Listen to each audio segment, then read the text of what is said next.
Corey Stewart, who ran for governor in the primary, barely lost to Ed Gillespie, already has announced his campaign for the Senate to be the Republican nominee to challenge Tim Kaine. He has promised, Mr. Stewart has, to double down on the very things that some people say cost Ed Gillespie the election: the anti-immigration, the crime issues, Confederate statues.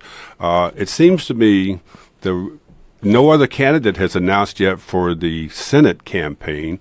Where is the Republican Party in that, or is Corey Stewart going to be the nominee?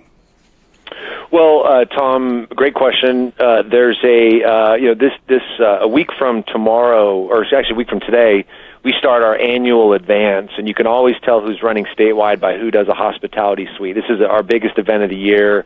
It's a big, the grassroots of the party gets together with elected officials. Where? And down at actually this year it's at the Homestead down in Bath County, Virginia.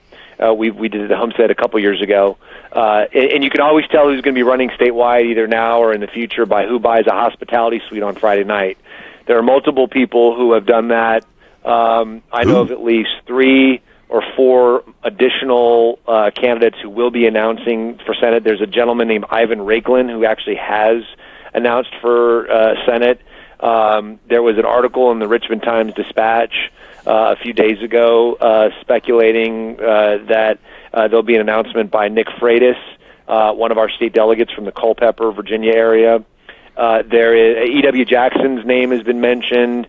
There's another gentleman named John Norton Moore, who's a professor at UVA, who's thinking about it. He's going to be putting on a lot of programming in the hospitality suite at our advance next week. So there'll be multiple candidates, and the party has to remain neutral, so I'm not going to speculate who's going to be the nominee, but it's not going to be just Corey Stewart by himself in this race. Back to the immigration